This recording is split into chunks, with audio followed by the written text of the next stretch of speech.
Welcome back, folks. Today we're looking at part 2 of lesson 5.1, analyzing functions with the first derivative.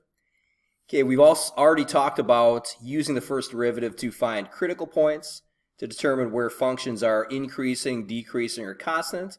With part 2, we're going to get into the first derivative test to actually find local minimums and maximums of our functions using that first derivative. So here we go with that. All right, so here is the first derivative test.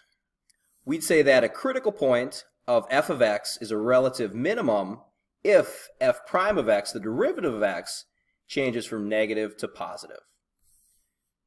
Okay, so visually, what does that look like? Let's say we have a rough sketch of a function here.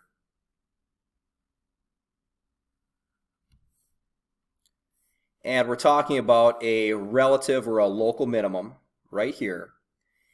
Okay, well, what has to happen for our function to come down and turn around, to bottom out and go the other direction? Well, the derivative of the function is going to be negative on the left side, and then to go back up, it's got to switch to positive. Okay, so we can look at to find our minimums is that change in the derivative from negative to positive.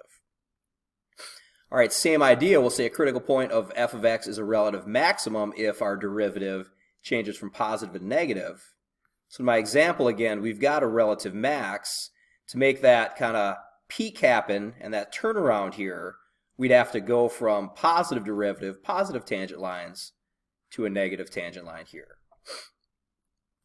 All right, so if we want to know where the mins and maxes are, we'll look at the derivative and figure out where it's changing signs. All right, so problem 4, finding relative minimums and maximums. Part A, let f of x equal this polynomial for which x value or values, okay, does f of x have a relative extrema, in other words, a relative minimum or maximum. Okay, we just said that our function is going to have mins and maxes where its derivative switches signs. So first things first, let's figure out what the derivative of this guy is.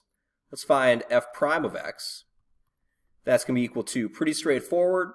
Okay, using my power rule, multiply by the 3, they'll cancel the third. This will just be an x squared. All right, plus a 2x, and then minus an 8. Okay, so there's my derivative. Let's find the critical points then.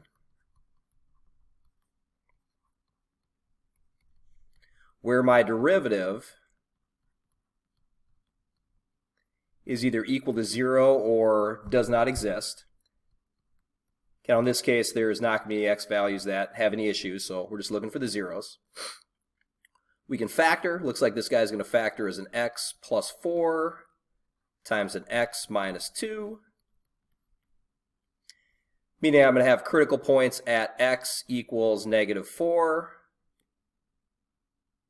and x is equal to just the 2. All right, so that's where my mins and maxes could occur. And this one's pretty straightforward. So next thing then, let's figure out where our derivative changes signs. So we're looking at f prime of x, okay, which is going to have zeros at negative 4 and 2. Now, there's a couple ways we could figure out where the sign changes are going to happen. We could plot points at, for example, a negative 5, a 0 would be a nice number, and then a 3. Okay, but since this is a pretty straightforward quadratic, it's positive. I know that a parabola, in this case, is just going to look like that with my zeros at negative 4 and 2. So as far as signs go, I know that below negative 4 is going to be a plus. In between here, we'll have the minus, and above, we're going to have a plus here. We'll get to some ones later where, yep, we're going to need to plot points because we're not going to be able to just graph it easily here. Okay, but here, as far as our extrema goes, when our graph switches from increasing to decreasing, that's going to be a maximum. So we'll say max at x equals negative 4. And then when we go from decreasing negative derivative to increasing positive derivative, that's going to be a min at x equals 2. All right, so here's a case where you have both one minimum, one maximum. Again, you don't have to have either of those. Okay, so don't expect to always get one of each. We just happen to have that in this case. All right, part B is another pretty straightforward polynomial. Why don't you take a minute, pause the video, run through part B, and then hit play to check your answer.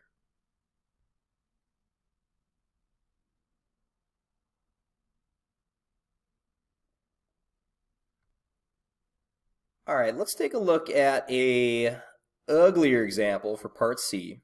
Can I say uglier just because we're talking about something besides a polynomial? Same idea though, for which x values does our h of x have a relative extrema? Okay, well first thing we need to find our derivative, h prime of x. And for that, here we're talking about a rational function, so we can think in terms of our quotient rule. A little scratch work on the side. Remember, that is d over dx of f divided by g is equal to g times f prime minus f times g prime, all divided by g squared. Okay, so that's what we're talking about for this one.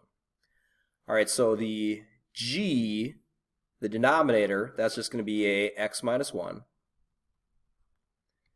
times derivative of the numerator. Derivative of x squared is a 2x. Okay, minus the numerator, x squared, okay, times derivative of our denominator, which in this case is just a 1. All right, all over the x minus 1 squared. Okay, and let's clean that up here. We can say h prime of x is equal to, if I distribute up top, we'd have a 2x squared minus 2x, and then just minus an x squared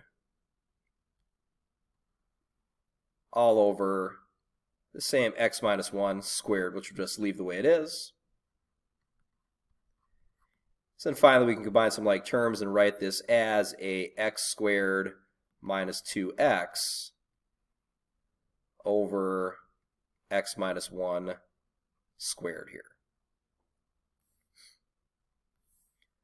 All right, so there's our derivative. Next up, we want to find the critical points.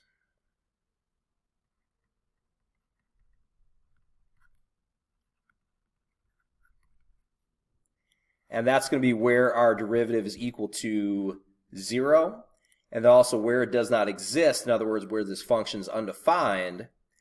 Okay, so we can look at h prime of x equals 0. That's going to happen in the numerator.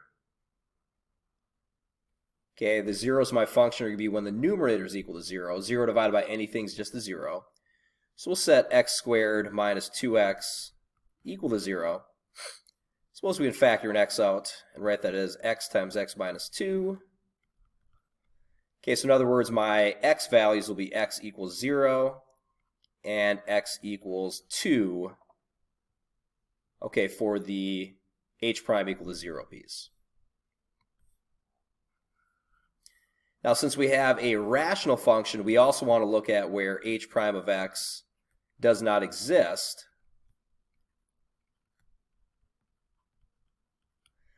That's going to happen in this case at our zeros of our denominator. So we'll look at where x minus 1 squared is equal to 0.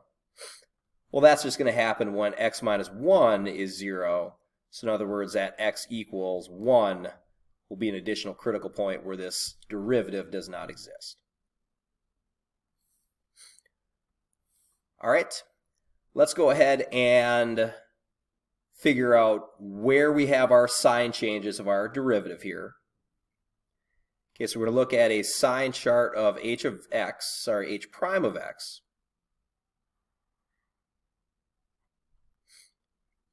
And we're going to plot points at 0,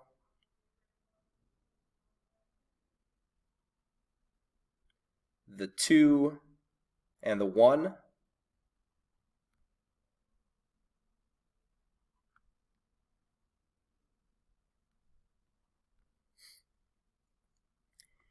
And we're going to have to decide what's happening with this function on these intervals here.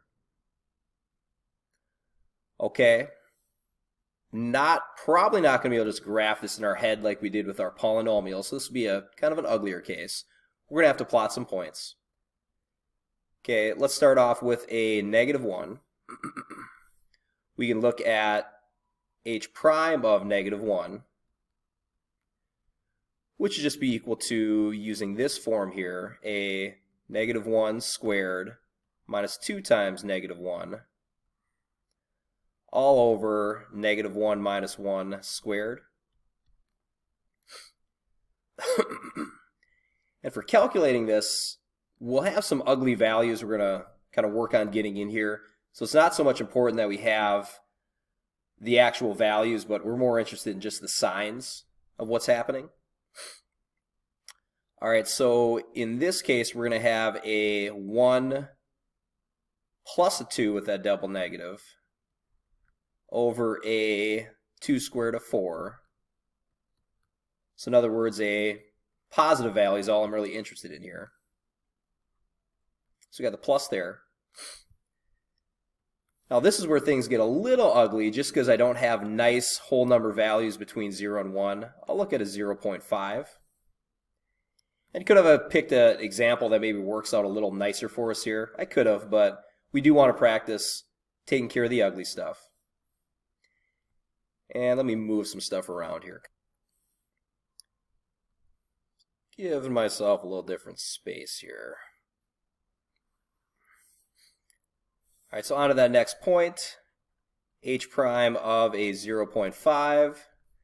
Okay, that would be a 0.5 squared minus 2 times 0.5 divided by 0.5 minus 1 squared. Okay, now this is going to be some ugly values, obviously. Again, all I'm really interested in is what's my sign going to be.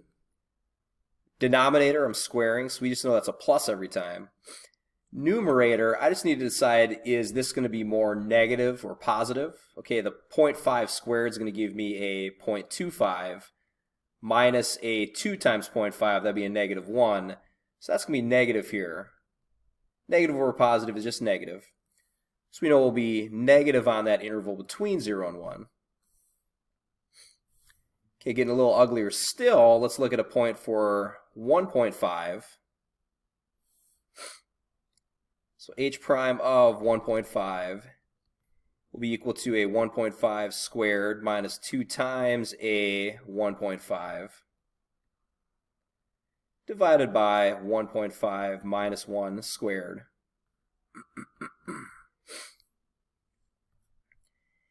And again, all I need to decide is what's going to be positive, what's going to be negative. If I need to do some scratch work here, I can. But just number sense wise, I know that this minus 2 times 1.5, this -3, essentially, is going to be greater than 1.5 times 1.5. Okay, so the top would be negative once again. Denominator will always be positive, so we have a, oops, I suppose not a -1 necessarily, but just a negative. Between 1 and 2 once again. And then we can do one more value above the 2. Let's look at h of 3 and figure out what its sign is going to be. Sorry, h prime of 3. That's going to be a 3 squared minus 2 times 3 over a 3 minus 1 squared. Okay, 9 minus 6, that is positive, over something positive, which will be a positive when it's all said and done.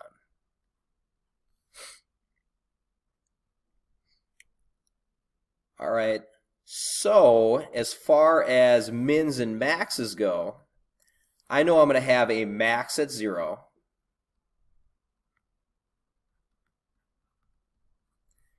Because my graph switches from positive derivative to negative derivative, increasing to decreasing. I know I'm going to have a min at x equals 2, because at that point the derivative of my graph switches from negative to positive. So we're decreasing, then we turn around and go increasing. Now the other thing we look at is this 1. 1 was a critical point, all right, but notice our signs never change. The graph is decreasing before 1 and decreasing after 1 as well. Okay, with my original function, I can tell here that our graph's going to be undefined at 1 anyways. It's probably going to have an asymptote. Now, we should be able to find these answers without a calculator, but it's not a bad idea to plug things in and take a look at what we're dealing with.